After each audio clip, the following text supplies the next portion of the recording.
We need them. You know, when an abstract person says, I think in the future, you know right away that they're really lost. Because they are not here for us to tell us about the future. They're here to tell us about the past. They're here to make sure that we all grasp what experience is. Not all of us get the opportunity in this lifetime to experience what it's like to be a bullfighter, or to kill another human being, or to jump out of an airplane, or to ride the back of a dolphin, or whatever these things are. You know, there's incredible experiences that take place on this planet all the time.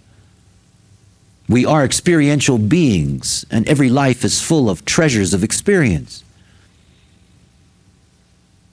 Yet we are a totality, so the more we get to share each other's experience, the more we get the experience of the totality. The more we recognize our sameness, our oneness in terms of what we are here to be. So this whole abstract process that begins with this pressure that most people find so damn uncomfortable, for them to stop whining. You know, I'm tired of people who have gates that they whine about. You know, because this is what they take into their life and they use it as a place where, they do this whipping business. That pressure to make sense out of things, to realize that's a gift. It's a gift. It doesn't mean that it's a comfortable gift. What gift is comfortable particularly? It's just a gift. And it's not something to be taken seriously, after all. This is a Maya. I mean, no matter how good it feels or bad it feels, it's still relative.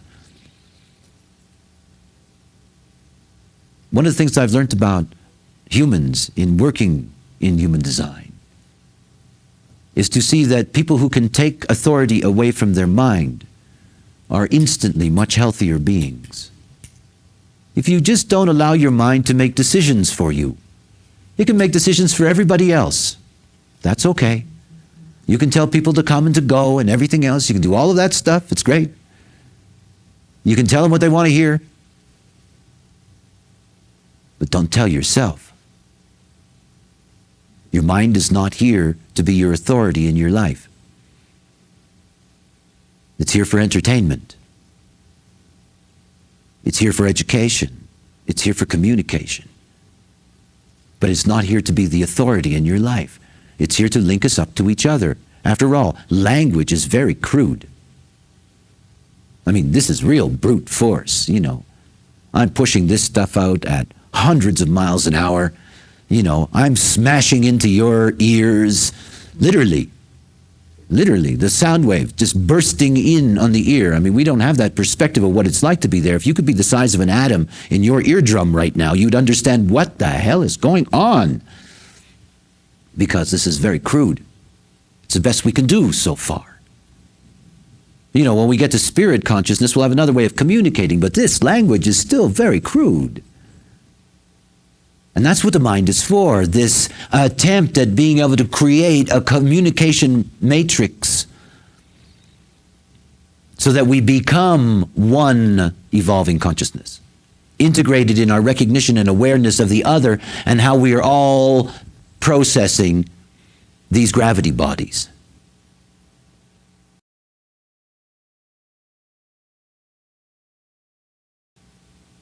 When you get to the other side, to the 63, you change over to the other side of the collective.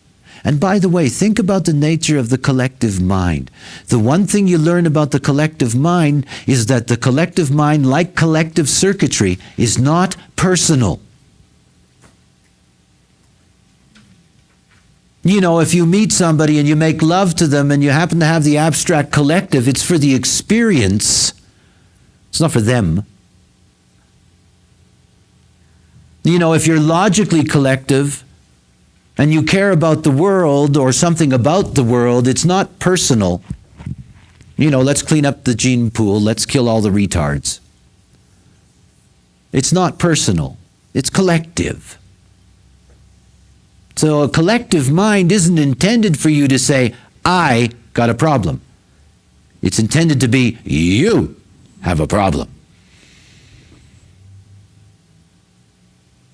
Because it's collective. As a matter of fact, it's we all have a problem.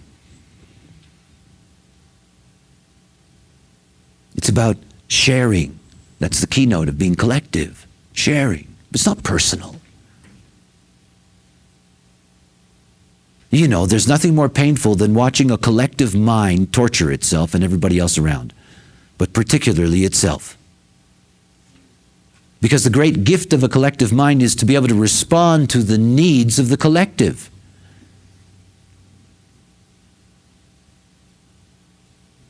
So when you come to the logical side, you come to a different kind of process because of the nature of what logic is to us. And of course, when I'm speaking of logic, I'm not simply talking about the logical mind, but logical circuitry, the understanding circuit. The uniform appearance of the 15-5 in all forms of life, down to the cellular level. The indication of the importance and the uniformity of logic as a basis of all life. Life is logical. The binary code that runs us, that we call our genetic code, is very logical. It gets mutated, and then the mutations become part of the logic, but it remains logical. The whole nature of logic is that it is also visual. It's visual, like the abstract process. But it's very different. It's not like going and seeing sequences of film. It's like going to a photograph, a single photograph, and staring at it. It's the fixing of the image. It is a pattern. It's a formula. It's something that is fixed so that we can see whether it is correct or not. This 63rd gate is called the fuel of doubt. Isn't that nice to know?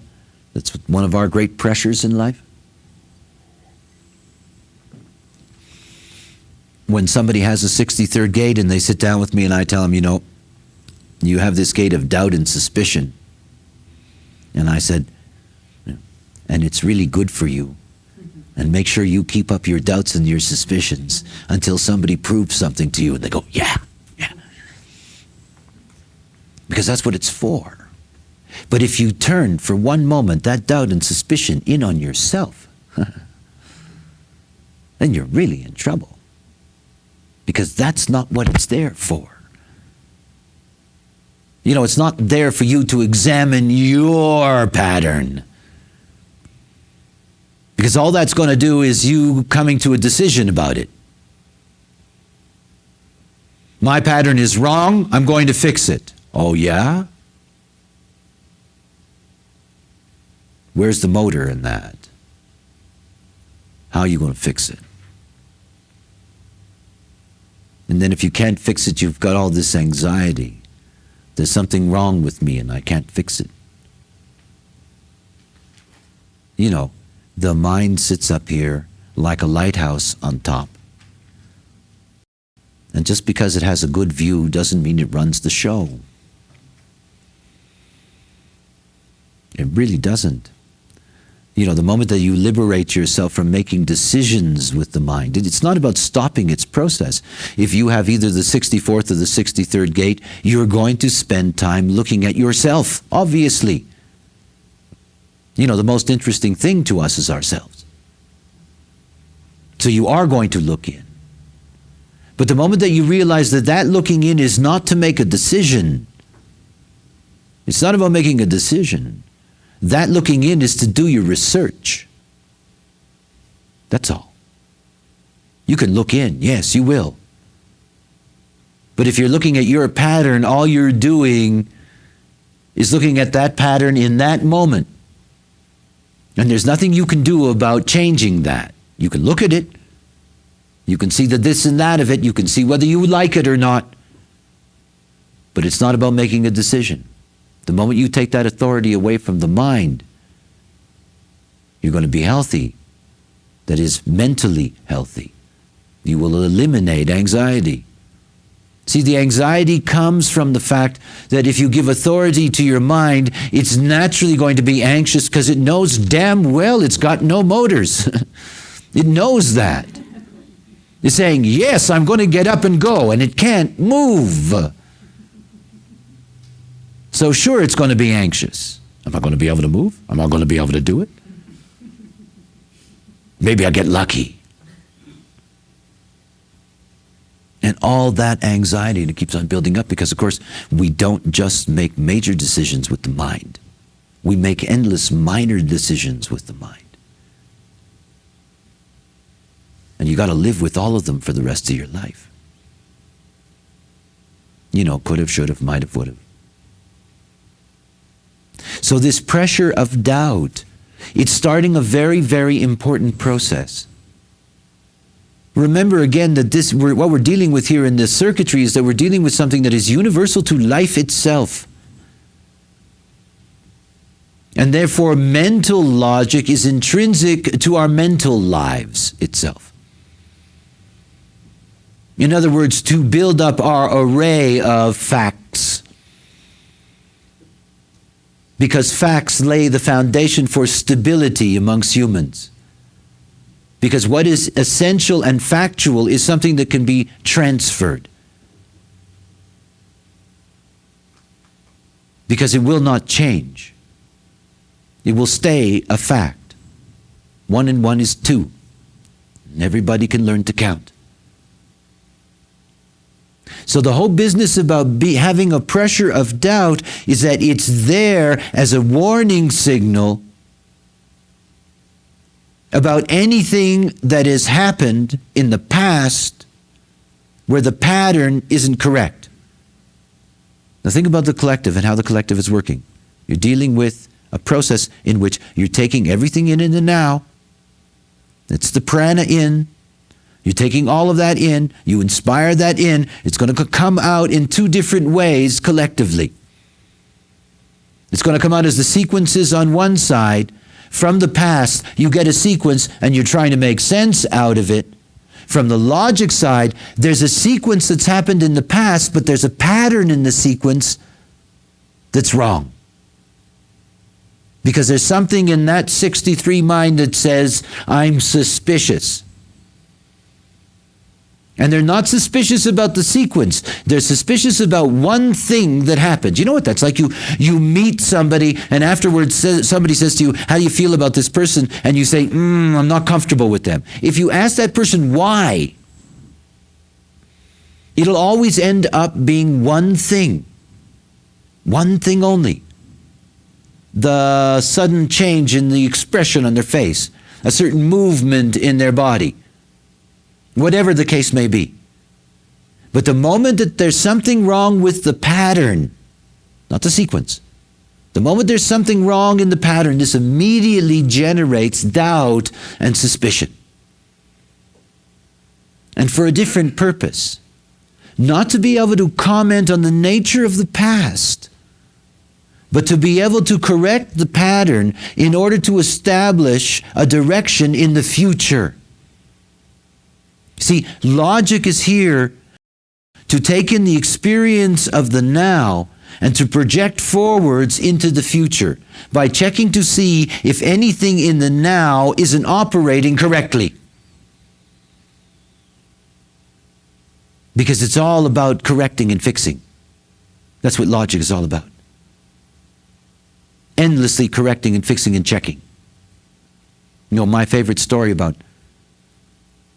the whole business of empirical science was being trained in mathematics and algebra and geometry and when I was young. And they would give us these formulas that were hundreds of years old. You know, that students of mathematics had been asked to perform and check over and over again, you know, for hundreds of years. And of course, that is the nature of the logic system. It doesn't matter that everybody has known for 200 years that formula works. I mean, it's been checked by millions of students. We know it works. Why bother, man? That's, other than the learning business. The reality is that any time that we have a pattern, the fact that the pattern exists does not allow the pattern to stand on its merits. It constantly has to be reaffirmed. It constantly has to be checked endlessly. Human design as a logical form of knowledge is something that has to be constantly checked and verified. It can never be accepted at face value. There will be a day when mutation will come at the end of this round of civilization in which all of this breaks down, because there will be a different matrix. Mutation changes the law. The formula then will not work. There'll be a different formula. This is our formula now. So when you're dealing with a 63 mind and you're dealing with a mind that always has doubts and suspicions, these are words we give a negative value to. We don't like people who are suspicious. We can be deeply frustrated with people that are full of doubt. We don't necessarily like it. We think that if someone is doubtful, that it means that they can never really be decisive. That if they're suspicious, that they can never truly be trusted. We have all these negative terminologies associated with this language, these words. It is inspiration to doubt and be suspicious. It's inspiration. It's essential. Everything you see in the understanding circuit could be subtitled the circuit of bitching. And it doesn't matter where you go in that circuit, you're going to find the bitch somewhere in there. Because they're going to point out, with a finger wagging, they will point out where things don't work. Whether it's the 17 with their opinion or the 18 with their challenge to authority. Doesn't matter where it is. You're going to have this capacity to say, wait a minute, this can't be true. Prove it to me. So recognize that the values that we bring out of our duality to the language of these gates distorts what we're trying to share with others. It's just about the this and that. See it for what it is. Every time that somebody who carries a 63rd gate is suspicious or doubtful, there is something to be suspicious and doubtful of. It doesn't mean, by the way, that they're right. But it means that for them, there is always something that does not fit or work in that. And of course, that's something that they have to trust. But the moment that they turn that in on themselves, then they're in big trouble.